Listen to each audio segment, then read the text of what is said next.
खुशामदीद। शाम 5 बज रहे हैं। मैं हूं आपका मेजबान इशफाक गौहर। 5 बजे की अहम तरीन खबर लेकर आपके सामने हाजिर खिदमत। आज जम्मू कश्मीर की सियासत में अहम तरीन दिन था, क्योंकि आज जम्मू कश्मीर के अंदर ऐवान की आखिरी कार्रवाई थी और इस आखिरी कार्रवाई के दिन भी काफ़ी हंगामा देखने को मिला। इस पर मुफस्सल डिटेल के साथ गुफ्तगू करेंगे, मेहमान हमारे साथ ज्वाइन करेंगे। लेकिन उससे पहले ज़रा आपको बताते चले कि जम्मू कश्मीर पुलिस ने एक बड़ा दावा किया है। आईजीपी कश्मीर की तरफ से श्रीनगर के अंदर थोड़ी देर पहले प्रेस कॉन्फ्रेंस की गई है और टीआरसी धमाके में पुलिस को कामयाबी मिली है। एक बड़ी कार्रवाई हुई है और पुलिस के मुताबिक 3 मुश्तबा अफराद की गिरफ्तारी की गई है और ये 3 लोगों की गिरफ्तारी टीआरसी के पास इतवार के रोज जो धमाका हुआ था उस केस के अंदर हुई है। और इतलात के मुताबिक 3 नवंबर इतवार को जो धमाका हुआ था उसमें कार्रवाई की गई है। स्पेशल टीम तैनात की गई थी और उसमें 3 नवंबर के ग्रेनेड हमले में तकरीबन 12 के करीब लोग जख्मी हुए थे और पुलिस ने आज इस बात की तस्दीक की कि 3 लोगों को डिटेन किया गया है, हिरासत में लिया गया है, जिन पर यह इल्जाम है कि यही वो 3 लोग हैं जिन्होंने इतवार के रोज ग्रेनेड लगाया टीआरसी के पास संडे मार्केट के अंदर, जिसमें 12 के करीब लोग जो है वो जख्मी हुए हैं। इब्तिदाई खबरों और रिपोर्ट्स के मुताबिक ये माना जा रहा है कि तीनों का ताल्लुक ममनुआ तंजीम टीआरएफ से है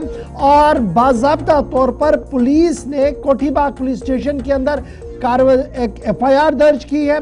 एफआईआर दर्ज करने के साथ ही यूएपीए एक्ट के तहत इन 3 नौजवानों पर अब आगे की कार्रवाई होगी। श्रीनगर के अंदर आज आईजीपी कश्मीर की तरफ से प्रेस कॉन्फ्रेंस की गई, डिटेल्स दी गई और इन तीनों नौजवानों की परेड श्रीनगर पुलिस की तरफ से मीडिया के सामने कराई गई, जिस दौरान इस बात का ऐलान किया गया कि ये वो 3 मुश्तबे अफराद हैं जिन पर यह इल्जाम है कि इन्होंने ही इतवार 3 नवंबर को संडे मार्केट टीआरसी के नजदीक ग्रेनेड का धमाका किया, जिसमें 3 लोग जख्मी हुए।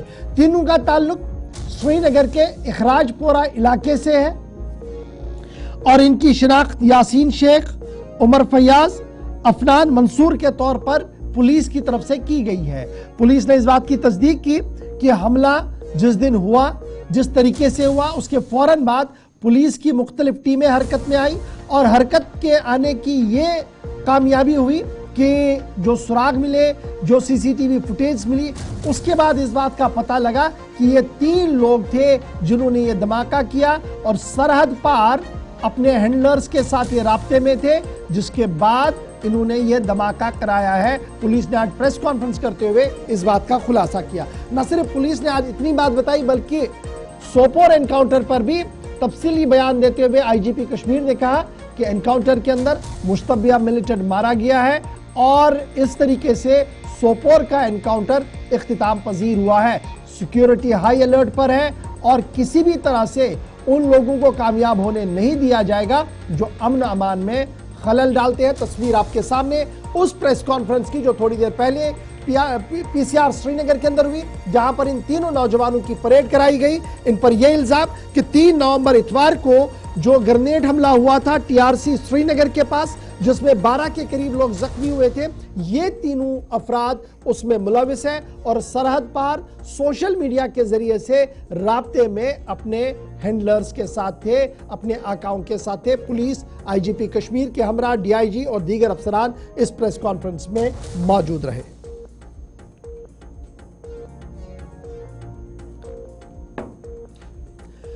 चलिए जनाब, अब बढ़ते हैं जी आगे। जरा बात असेंबली के इजलास की करते हैं। असेंबली इजलास का आज आखिरी दिन है और आखिरी दिन के मौके पर अब इजलास जब अपने आखिरी अयाम में है, थोड़ी देर में वजीर आला उमर अब्दुल्ला यहां पर खिताब करेंगे, लेकिन आज भी हिज़्ब इख्तिलाफ की तरफ से जोर आजमाई की गई, नाराबाजी की गई और हुकूमत मुखालिफ मुजाहिरे किए गए। असेंबली का 5 रोजा इजलास आज इख्तिताम पजीर हो रहा है। हिज़्ब इख्तिलाफ ने आज भी ऐवान के अंदर एहतजाज किया, ताहम मसवदे करारदाद जो हुकूमत की तरफ से पेश की गई थी, आज मुख्तलिफ मेंबरान ने इसकी तायीद की और हुकूमत हिंद से मुतालबा किया कि वो इस करारदाद के मुताबिक ऐवान ने जिस तरीके से अक्कासी की है उसकी तायीद करते हुए आगे बढ़े। आज मसवदे करारदाद जो गुज़श्ता दिनों पास हुई, इस पर इत्मीनान का जहां एक तरफ से इजहार किया गया, वहीं पर भारतीय जनता पार्टी ने ऐवान के बाहर डेरा संभाला और ऐवान के बाहर एक नई असेंबली सजाते हुए, मॉक असेंबली सजाते हुए एक पैरेलल हुकूमत चलाने का भी ऐलान किया। हुकूमत का आज जहां एक तरफ से ऐवान की कार्रवाई चल रही थी, वहीं पर सुनील शर्मा जो लीडर ऑफ द अपोजिशन है, उन्होंने प्रेस कॉन्फ्रेंस करते हुए हुकूमत के इस कदम की जहां नुक्ताचीनी की, वहीं पर साफ कर दिया कि अमन कानून को दरहम बरहम करने के पीछे नेशनल कॉन्फ्रेंस का जो रोल, एक बहुत बड़ा रोल है। न सिर्फ इतना, बल्कि उन्होंने कहा कि अगर हुकूमत ऐसे इकदाम से बाज नहीं आई तो पैरेलल हुकूमत चला सकती है बीजेपी, जो नेशनल कॉन्फ्रेंस हुकूमत के लिए इंतहाई खतरनाक हो सकता है। ये सुनील शर्मा का बयान सामने आया है और ये बयान तब आया जब थोड़ी देर में ऐवान के अंदर उमर अब्दुल्ला खिताब करेंगे, गवर्नर की शुक्रिया की तहरीक को समेटेंगे और उससे कबल तकरीबन 18 एमएलएज ने अभी तक अपनी बात रखी है, जिन्होंने हुकूमत की कार्रवाई की सराहना की है और मुतालबा यह किया है कि मरकजी हुकूमत इस करारदाद के ऐन मुताबिक आगे बढ़े। जहां एक तरफ से जम्मू कश्मीर के अंदर दफा 370 स्पेशल स्टेटस पर एक बहस छिड़ी हुई है और यह बहस न सिर्फ जम्मू कश्मीर के हदूद तक है, बल्कि जम्मू कश्मीर के हदूद भी बाहर दिख रही है। वजीर आला उमर अब्दुल्ला की भी बात आपको बताते हैं, लेकिन उससे पहले सुनील शर्मा ने आज श्रीनगर के अंदर जब प्रेस कॉन्फ्रेंस की और प्रेस कॉन्फ्रेंस के अंदर किस तरीके से उन्होंने हालात वाक़ात को गिनाया और किस तरीके से नेशनल कॉन्फ्रेंस को मोर्जे इल्जाम ठहराते हुए साफ कर दिया कि अगर हुकूमत नहीं सुधरी तो पैरेलल हुकूमत चलाएंगे जम्मू कश्मीर के अंदर। ये कहना चाहता हूं, चैलेंज करता है, आपका इसी प्रकार का बिहेवियर रहा तो हम पैरेलल गवर्नमेंट चलाएंगे, पैरेलल सरकार चलाएंगे। ये मैं आपको चेतावनी देता हूं यहां से, आपके चैनल्स के माध्यम से। एक बात और कश्मीर के लोगों को मैं वाजा करना चाहता हूं, जिस स्टेटहुड की डिमांड हर व्यक्ति यहां से करता है और जिस स्टेटहुड की कमिटमेंट आदरणीय प्रधानमंत्री जी ने की, आदरणीय गृह मंत्री जी ने की, जिस स्टेटहुड के बिल्कुल हम नजदीक हैं, इस प्रकार के हालात जम्मू कश्मीर की सरकार बनाना चाहती है ताकि यहां स्टेटहुड न आए और इनका स्पेशल स्टेटस गलियों में, मोहल्लों में खून की होली खेलकर इनका स्पेशल स्टेटस वापस आए, जो नहीं होने देंगे, नहीं होने देंगे, नहीं। चलिए, ये तो जम्मू कश्मीर के हदूद के अंदर हिज़्ब इख्तिलाफ अपनी बात रख रहा था, लेकिन बात जरा दिल्ली से भी करते हैं, क्योंकि दिल्ली के अंदर वजीर दाखिला और वजीर आजम साहब ने भी आज जम्मू कश्मीर का जिक्र किया। सबसे पहले बात वजीर आजम की करते हैं, जो उन दो रियासतों के अंदर कैंपेन पर थे, महाराष्ट्र के अंदर कैंपेन पर थे, लेकिन आज बात 370 की भी की और हिज़्ब इख्तिलाफ, कौमी हिज़्ब इख्तिलाफ के लीडरों पर तंज करते हुए कहा कि वो दिन चले गए जब वो सुहाने डोल बजाते थे और लोग सुनते थे। 370 माजी का हिस्सा बन चुका है और अब किसी की यह जुर्रत नहीं जो 370 को दोबारा आईन या कानून का हिस्सा बनाए या पार्लियामेंट के अंदर लाकर इस पर बात भी कर सके। वजीर आजम ने आज साफ कर दिया कि जिस तरीके से भारतीय जनता पार्टी के लीडरों ने जम्मू कश्मीर असेंबली के अंदर इसकी मुखालफत की है, दरअसल यह कौमी इतिहाद का एक हिस्सा है जो आज दिखा है ऐवान के अंदर। वजीर आजम साहब ने क्या कुछ कहा, इसका एक बड़ा उदाहरण है जम्मू कश्मीर। कांग्रेस ने कश्मीर को आर्टिकल 370 के जरिए देश की मुख्य धारा से अलग किया। कांग्रेस ने कश्मीर में बाबा साहब आंबेडकर का संविधान 75 साल तक लागू नहीं होने दिया। ये कांग्रेस वालों को जवाब देना पड़ेगा। इतने लोग कांग्रेस के राज करते रहे, ये परिवार राज करता रहा, क्या कारण था? बाबा साहब आंबेडकर का संविधान जम्मू कश्मीर में लागू नहीं हुआ। देश में 2 संविधान चलते थे, ये मोदी आया तब जाके बाबा साहब आंबेडकर संविधान जम्मू कश्मीर में लगा। और इसके कारण होता था क्या? कश्मीर में दलितों, वंचितों को उनका हक नहीं मिलने दिया। कांग्रेस ने आतंकवाद को संरक्षण दिया, अलगाववादियों का संरक्षण दिया। जो समस्या कांग्रेस ने पैदा की थी, हमने आर्टिकल 370 खत्म करके उस समस्या को भी खत्म कर दिया है। ये 21वीं सदी के भारत के सबसे बड़े फैसलों में से एक है। लेकिन जैसे ही मैं देशवासियों को कहता हूं, जरा जागिए, सचेत हो जाइए। जैसे ही कांग्रेस और इंडी गठजोड़ों का जम्मू कश्मीर में सरकार बनाने का मौका मिला, वो फिर से कश्मीर को लेकर साजिशें करने लगे। आपने टीवी पे देखा होगा, 2-3 दिन पहले जम्मू कश्मीर विधानसभा में जो कुछ हुआ आपने देखा होगा। कांग्रेस गठबंधन वहां फिर से आर्टिकल 370 लागू करने का प्रस्ताव पारित किया है। दोस्तों,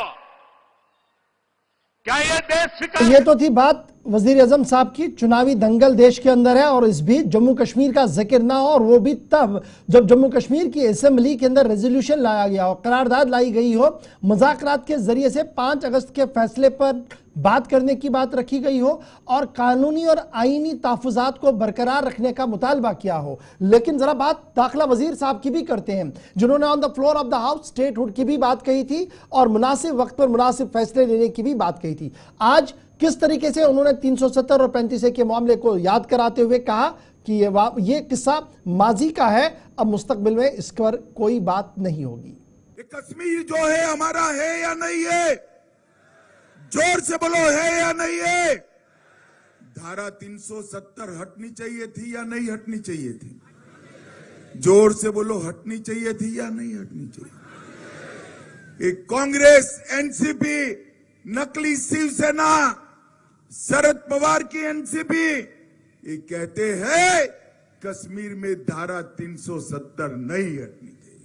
अभी अभी कश्मीर की असेंबली में मीटिंग हुई, नेशनल कॉन्फ्रेंस के साथ कांग्रेस पार्टी ने भी एक रेजोल्यूशन किया कि धारा 370 वापिस लाइए। ये कश्मीर भारत का अभिन्न अंग नहीं है। मैं आज संभाजी महाराज की भूमि पर कहकर जाता हूं, मेरी बात मानिएगा शरद पवार साहब, आपकी 4 पुश्ते भी आएगी, धारा 370 हम वापिस नहीं आएंगे। रियासत के अंदर और रियासत के बाहर 370 पर चल रही है बहस, क्योंकि असेंबली का इजलास आखिरी दिन है। थोड़ी देर में वजीर आला साहब ऐवान से खिताब करेंगे, आपको वहां भी लिए चलेंगे। लेकिन फटाफट से आप दिलाते चले कि इस बड़ी डिबेट पर हमारे साथ ज्वाइन कर चुके हैं भारतीय जनता पार्टी के तर्जुमान साहिल बशीर भट्ट साहब, पीपल्स डेमोक्रेटिक पार्टी के तर्जुमान आदित्य गुप्ता साहब और नेशनल कॉन्फ्रेंस के तर्जुमान इमरान नबी डार साहब। आप तीनों का बहुत बहुत शुक्रिया ज्वाइन करने के लिए। इमरान, नेशनल कॉन्फ्रेंस के प्रोस्पेक्टिव से देखें और नेशनल हुकूमत के पॉइंट ऑफ व्यू से देखें, उनका मानना है कि इंतहाई अहम तरीन कामयाबी मिली है जिस तरीके से करारदाद को सामने रखा गया है। अभी करारदाद पर हतमी बात वजीर आला साहब थोड़ी देर में जरूर रखेंगे, उसके बाद लेफ्टिनेंट गवर्नर को जाना है, फिर आगे ये मामला चलेगा। लेकिन जिस तरीके की सियासत पूरे मुल्क के अंदर शुरू हुई है, उस पर आपका पहला रिएक्शन, और फिर साथ साथ जो बात आज सुनील शर्मा साहब कह चुके हैं कि अगर आप पीछे नहीं हटे तो पैरेलल हुकूमत चलाएंगे, मुतबादिल हुकूमत चलाएंगे, ये पॉलिटिकल स्टेटमेंट है या ये एक बड़ी बात है जो आज कहीं ना कहीं लीडर ऑफ अपोजिशन ने साफ कर दी है? देखिए, आज तो बीजेपी के जो इलेक्टेड मेंबर हजरात हैं उन्होंने दिखा दिया कि वो कॉन्स्टिट्यूशन को बालाई ताक रख के, जो नॉर्म्स एंड प्रोसीजर्स को बालाई ताक रख के उसको पैरों तले मरोड़ रहा है। अगर उनको कोई बात रखनी थी, जिस तरीके जो ऐवान का एक तरीका है, जो रूल्स और प्रोटोकॉल्स हैं, उस तरीके से उनको अपनी बात रखनी चाहिए थी। और ये जो उन्होंने किया, एक पैरेलल असेंबली बनाने की कोशिश की, ये अनकॉन्स्टिट्यूशनल है। जो बीजेपी बुलंदबाग दावे करती है कॉन्स्टिट्यूशन को बचाने की, आज उन्होंने एक ऐसी चीज की जिसकी कॉन्स्टिट्यूशन इजाजत नहीं देता है। तो इसका जवाब तो हम बीजेपी से ही लेंगे। क्या वो हिंदुस्तान के जो कॉन्स्टिट्यूशन है उसको मान नहीं रहे हैं? क्या ये असेंबली जो एक कॉन्स्टिट्यूशनल असेंबली है, कॉन्स्टिट्यूशनल बॉडी है, क्या वो उसको मान नहीं रहे हैं? क्या उसके पावर को मान नहीं रहे हैं? तो ये जवाब तो उनको देना है।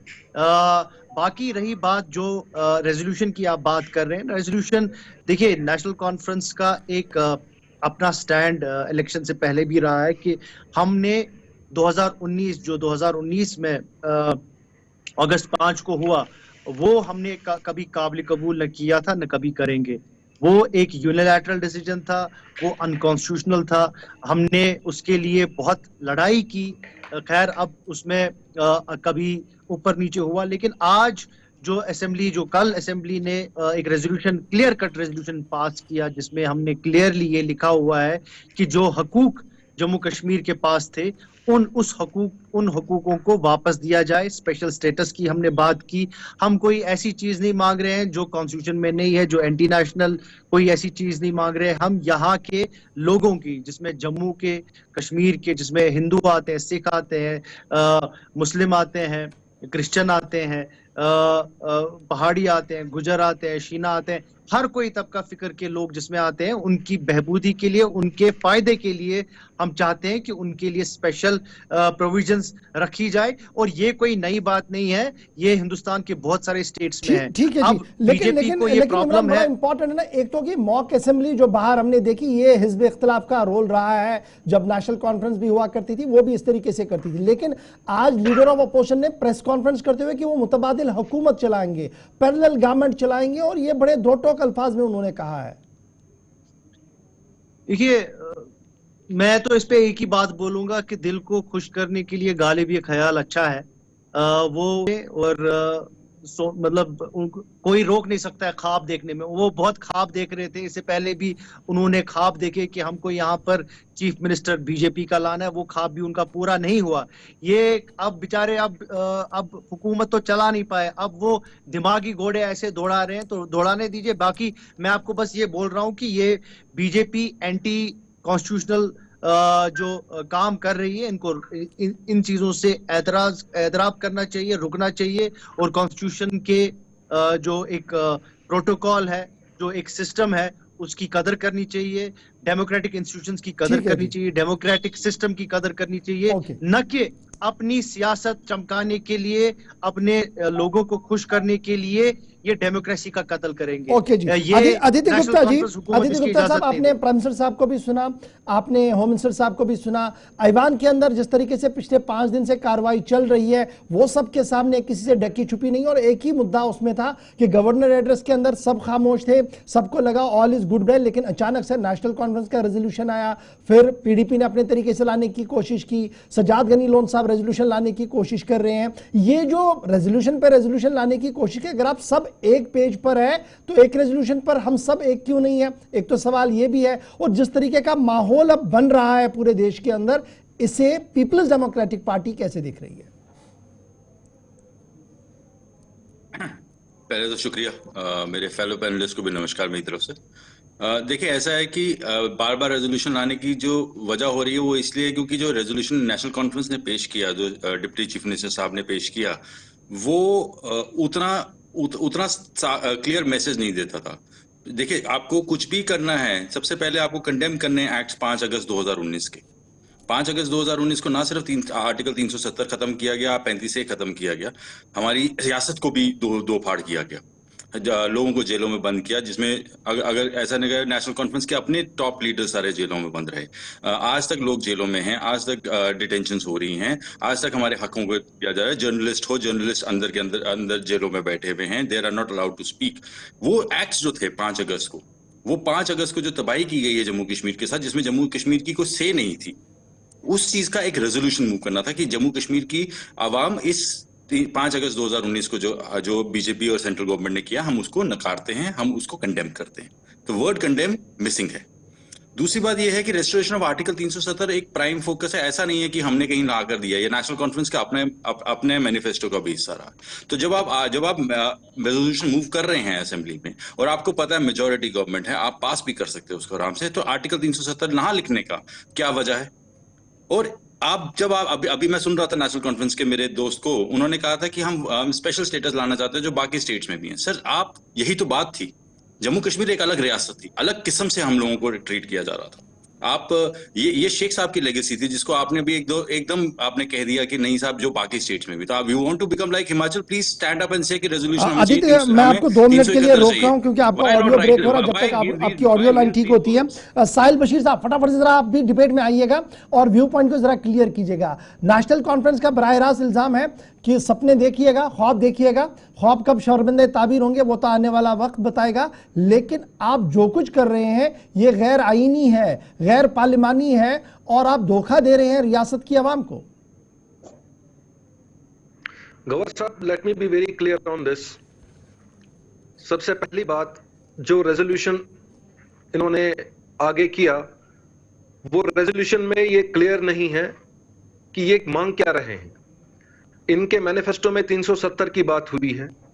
ये इनके जो स्पीकर साहब है, जो इनके एक एजेंट बने हुए हैं, जो मुझे नहीं कहना चाहिए लेकिन बन चुके हैं, एक बायस जो है स्पीकर साहब है, जिन्होंने खुद ऐलानन बोला है मीडिया को, मीडिया के सामने और अपने स्टेटमेंट में, जिस रेजोल्यूशन की बात हमने की है वो 370 की है।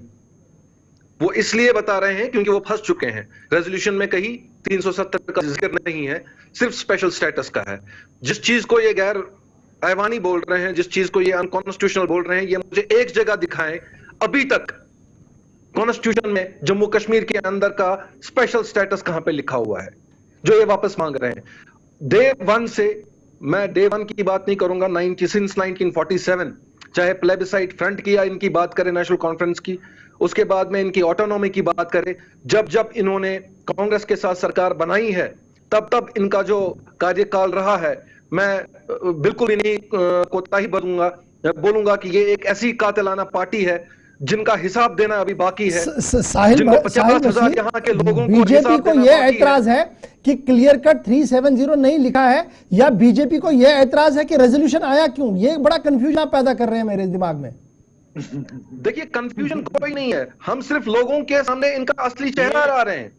ये लोगों को जिस तरीके से बेवकूफ बना रहे हैं, प्लेबिसाइट फ्रंट के नाम पे भी इन्होंने वोट बटोरे हैं, प्लेबिसाइट फ्रंट के नाम पे भी इन्होंने यहाँ के आवाम को बेवकूफ बनाया है, ऑटोनॉमी के नाम पे भी इन्होंने यहाँ के लोगों को बेवकूफ बनाया है। और आज इस असेंबली में ये रेजोल्यूशन पास करके जहां पे स्पेशल स्टेटस का इन्होंने लिखा है, जो कि कहीं एग्जिस्ट नहीं करता है कॉन्स्टिट्यूशन में, जो कभी जम्मू कश्मीर के पास नहीं था, यहां पर 370 था जो खत्म हो चुका है।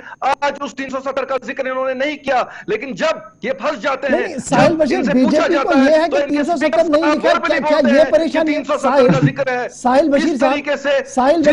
साहिल बशीर साहब, क्या नेशनल कॉन्फ्रेंस के उस करारदाद में 370 का बराह रास्त जिक्र नहीं है? ये मलाल बीजेपी को है, तो फिर एंटी कॉन्स्टिट्यूशन ये किस तरीके से हुआ, गैर आईनी किस तरीके से हुआ, जिस पर बीजेपी हंगामा कर रही है? अगर सीधा सिंपल है कि जनाब स्पेशल स्टेटस दीजिए, ऐवान लीडर ऑफ द अपोजिशन आके कहते हैं बताइए जनाब किस शिक में लिखा है कानून के कि स्पेशल स्टेटस होना चाहिए, डिबेट हो जाती।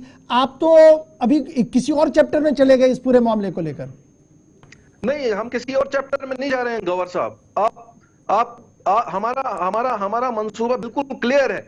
हम लोगों को दोबारा बेवकूफ नहीं बनने देंगे। यहाँ पे हम दोबारा गलियों में वो खूनरेजी नहीं चाहते हैं जो अभी तक के इनके प्रोपगेशन होती थी। मैं बोल रहा हूं सिंस 1947 जितना भी इन्होंने यहाँ पे प्रोपगेट किया है, या जहाँ पे खून की नदियां बही हैं, वो हम दोबारा नहीं होने देंगे। ठीक है जी, हम ना तो स्पेशल स्टेटस ठीक है। साहिल में आऊंगा दोबारा आपके पास, साहिल में दोबारा आपके पास आदित्य, मैं आऊंगा आपके पास। इमरान बस दोनों का सवाल, एक मिनट इमरान, मैं आऊंगा दोबारा आपके पास। इमरान साहब एक मिनट बस, आदित्य को जरा 1 मिनट ले लूं पहले।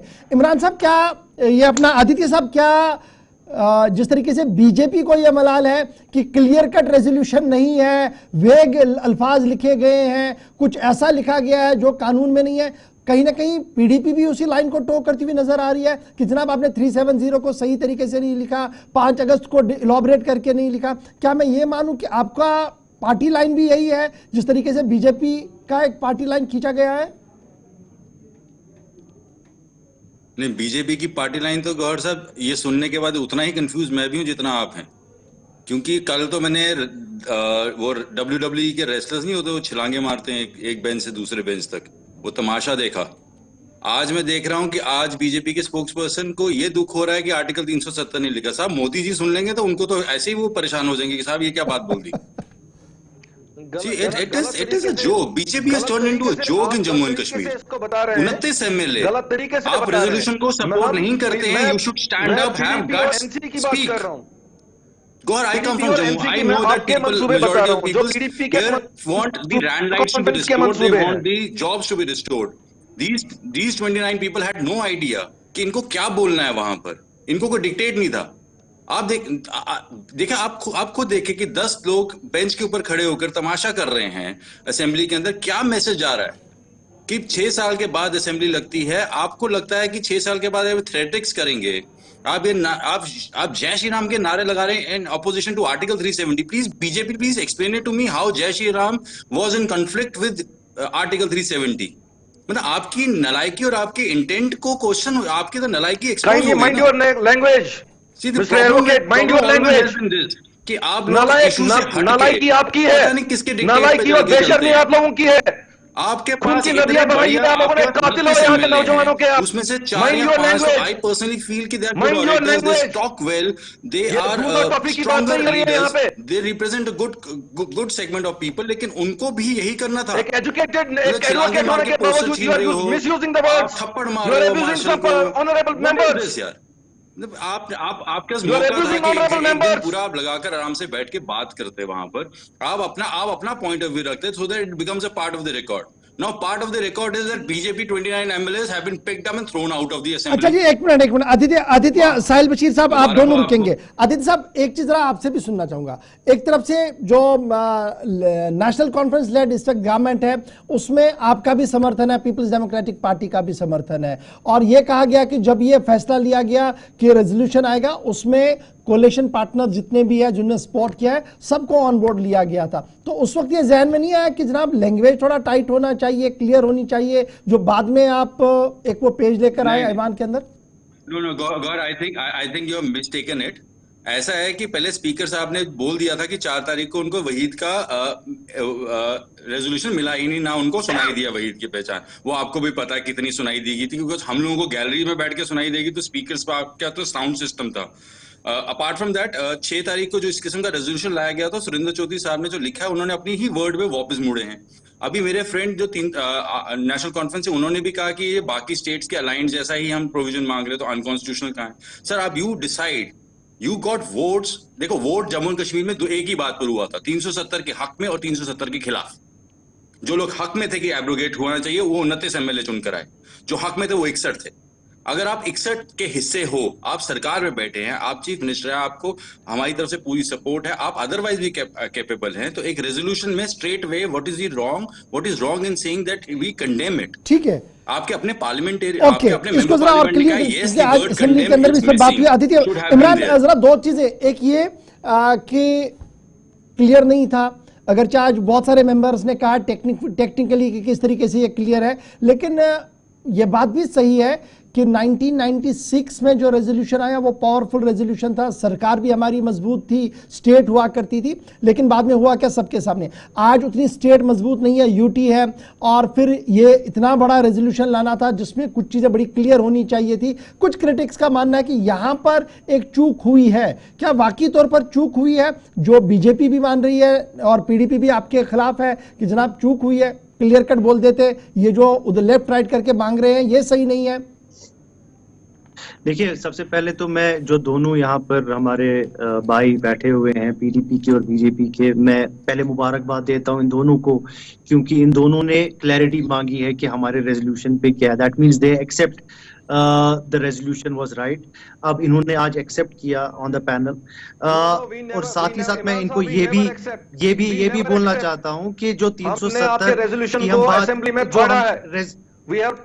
जो रेजोल्यूशन की नहीं आप पूछ रहे थे ना, आप क्लैरिटी मांग रहे थे, मुझे clarity, no you are misquoting. Clarity we never accepted it. Don't say we accepted it. मांगी ना, Don't say we आपने accepted clarity it. मांगी Don't ना, misquote. चिल्लाने की Don't जरूरत नहीं, misquote. चिल्लाने की Don't जरूरत नहीं, मैं misquote. आपसे ज्यादा चिल्ला Don't सकता misquote. हूँ. I can shout, Don't misquote. I can shout higher Don't than you. misquote. Okay, I can shout. shout. आपने clarity You मांगी ना, have आपने every right to clarity shout, मांगी but ना, don't आप clarity misquote. I will सुनिए ना. not allow you to misquote. अब आपने I will clarity, not allow you to आपने misquote. बोला ना, I will not, Imran अरे sir, I will not Gaur allow you साहब, to misquote. what did he say? ये नेशनल नहीं, नहीं, कॉन्फ्रेंस नहीं। का नहीं है। से- साहिल बशीर साहब, गौर साहब, जरा इनको समझाइए। साहिल बशीर साहब, साहिल बशीर साहब, इन्होंने clarity साहिल बशीर साहब, साहिल बशीर साहब, जरा एक मिनट सुन लीजिएगा, एक मिनट पहले सुन लीजिएगा इमरान को, फिर आप बात रखिएगा. साहिल आप एक बार सुन लीजिएगा ना, इमरान इतनी बार सुन रहा था ना, 5-8 मिनट से सुन रहे थे, तो इमरान को बोलने दें. आप 2 मिनट रुक जाइए, साहिल बशीर रुक जाइए 2 मिनट, इमरान कैरी ऑन करें जी अपनी बात को. जो ये क्लैरिटी की बात कर रहे थे, मैं वही क्लियर करना चाहता हूं आपको भी और पीडीपी के मेरे भाई को भी, कि जो स्पेशल स्टेटस की बात की गई है, क्लियरली ये बोल रहा है कि restoration of article 37. Special status of Jammu and Kashmir है क्या? Special status of Jammu and Kashmir is article 370. ये बोल्ड लेटर्स में पिछले 70 सालों से लिखा गया है. कहां पे लिखा है? ये क्यों बोल्ड misquote कर लेटर रहे हैं? में पिछले 70 सालों से लिखा है कि स्पेशल स्टेटस जब जम्मू कश्मीर. अरे सुनो ना पहले यार बात, या आपको चिल्लाना है तो बात करो, आप बात कर रहे हो तो if you interfere like this, then there is no point Where in constitution it is written that article 370 is a then there special is no status? point. I will shout more than you. Just keep quiet and listen to me पहले. It's not बाद में आपको about जो बोलना no, बाद में I'll बोलो. not keep quiet. You are I'm not here to misquoting. listen to your nonsense. गलत बोल रहे हो. एक मिनट साहिल बशीर साहब, साहिल बशीर साहब, साहिल बशीर साहब, एक मिनट रुकिएगा, साहिल बशीर साहब एक मिनट रुकिएगा, साहिल बशीर साहब. इमरान, एक बड़ा इंपॉर्टेंट इशू है जो आज कुछ लोगों की तरफ से कहा गया कि स्पेशल स्टेटस वाला टर्म ही नहीं है जी, ये कहां से है, आईन के किसी शिक में नहीं है, तो इस पर जरा थोड़ी सी वजाहत जल्दी से करें आप पहले. उमर साहब ने भी बार बार कहा जब कल गांधरबल में किया कि हमने जो कमिटमेंट की थी, हमने वो कमिटमेंट पूरी की, और जो हमने लोगों के साथ वादे किए थे कि हम रेजोल्यूशन पहले ही सेशन में लाएंगे, और हमने कल ही अपना रेजोल्यूशन लाया. अब प्रॉब्लम पता है क्या है? पीडीपी को और बाकी जमातों को, इनको लगता है कि नेशनल कॉन्फ्रेंस हीरो बनेगी, नेशनल कॉन्फ्रेंस हीरो बनना चाहती है, तो ये लोगों के दिमाग में कंफ्यूजन क्रिएट करना चाह रहे हैं.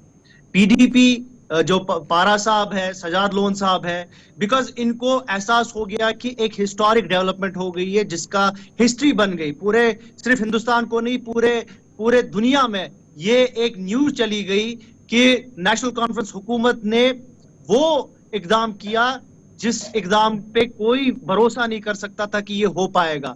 आज उमर साहब की सरकार ने दिखा दिया कि लोगों ने जो हमको मैंडेट दिया है, हम उस मैंडेट की कदर करके हमने वो रेजोल्यूशन लाया, और सिर्फ हिंदुस्तान में नहीं पूरी दुनिया में ये आवाज चली गई. ठीक है, वो फ्रस्ट्रेशन पीडीपी बर्दाश्त नहीं कर सकती है. आदित्य, क्या मैंडेट को एहतराम मिला है? जैसे आप अभी थोड़ी देर पहले कह रहे थे कि जो लोग हाँ में थे वो अलग है, जो ना में थे वो अलग है. जिस तरीके से नेशनल कॉन्फ्रेंस रिप्रेजेंट कर रही है कि देखिए हमने पीपल्स विल को रिप्रेजेंट किया असेंबली के अंदर, और उमर अब्दुल्ला ने कल गांधरबल में भी इस बात को दोहराया. फिर पीडीपी को क्या इस बात से भी एतराज है कि वाकई तौर पर वो रिफ्लेक्शन इसमें नहीं है? देखो, ऐसा हो गया है कि पिछले 10 साल में ना हमने नेशनल पार्लियामेंट इतना देख लिया कि हमको लगता है कि कोई भी आदमी, अगर ऑपोजिशन आपको कंस्ट्रक्टिवली कोई चीज सजेस्ट करती है, सपोर्ट करती है, आप उसको भी पचा नहीं पाते हो. सुरेंद्र चौधरी साहब ने जो मूव किया है रेजोल्यूशन, उसके अंदर लिखा हुआ वर्ड आप लिखते हैं स्पेशल स्टेटस. अब आप मुझे बताओ, जब यहां से उठाकर दिल्ली में आप भेजते तो वो स्पेशल स्टेटस को 371 लेके चलेंगे ना सर? आपको कोई दिक्कत थी क्या आर्टिकल 370 लिखने में? वहां पर नहीं, स्पेशल स्टेटस आर्टिकल 370 लिख लेते. अब आप जब तकरीरों में इतना बोल रहे हो तो लिखित में ले लो, अमेंडमेंट मूव कर देते. रेजोल्यूशन है, कौन सा कानून है? अंडरस्टैंड वन थिंग आदित्य, एक सिंपल एज दैट. आप अमेंडमेंट मूव कर देते अगले दिन सुबह. सुरेंद्र चौधरी अब तो अमेंडमेंट हो ही नहीं सकती है. Resolution once move means move, उसमें रेजोल्यूशन वाला पार्ट ही नहीं बचता है ना बाद में. That is not 371. That is not, and we are not demanding 371.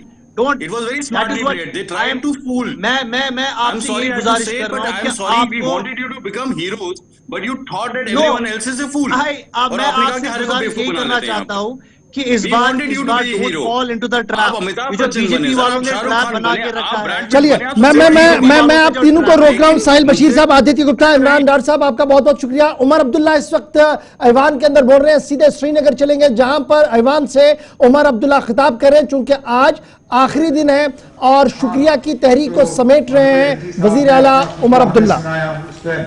थोड़ी सी आज डिस्कशन हो पाई, लेकिन इसके बाद जो हमारा सेशन जम्मू में लगेगा, क्योंकि वो साल का पहला सेशन होगा, उस दौरान भी ऑनरेबल एलजी साहब जो है दोबारा एक खुतबा हाउस के सामने पेश करेंगे, तो दोबारा उस पर बहस होगी। तो जो ऑनरेबल मेंबर्स, मुमकिन है कि सारे आज बोल नहीं पाएंगे, जो ऑनरेबल मेंबर्स आज के डिस्कशन में हिस्सा ले नहीं पाए क्योंकि 2-2.5 दिन हमारे जाया हुए, मैं आपसे गुजारिश करूंगा प्रायोरिटी बेसिस पे जब अगली बार ऑनरेबल एलजी साहब का एड्रेस होगा, उस पर जो डिस्कशन होगा, आप उन ऑनरेबल मेंबर्स को सबसे पहले वहां एडजस्ट कर दीजिए।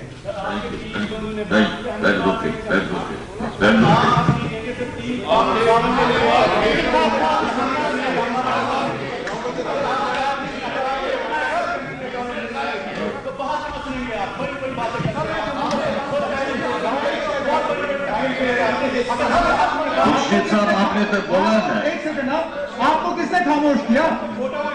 आप स्पीकर साहब से बात कर लीजिए। पूरा दिन आप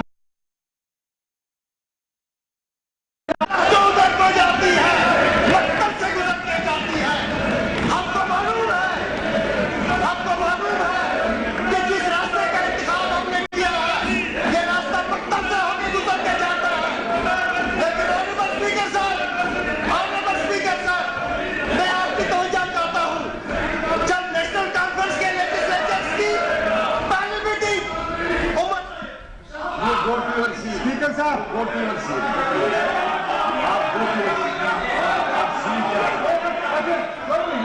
स्पीकर साहब, ये आदत से, कुछ लोग आदत से मजबूर हैं। देखिए आप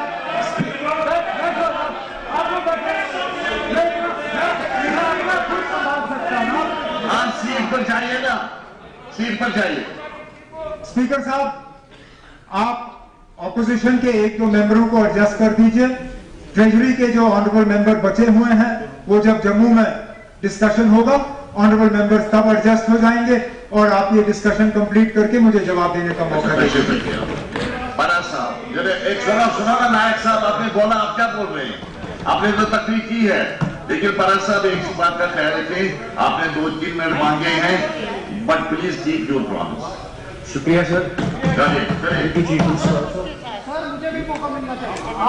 मैं आपको भी दे दूंगा टाइम, तकसीर रखिएगा। ठीक है सर, हम कोई भी आप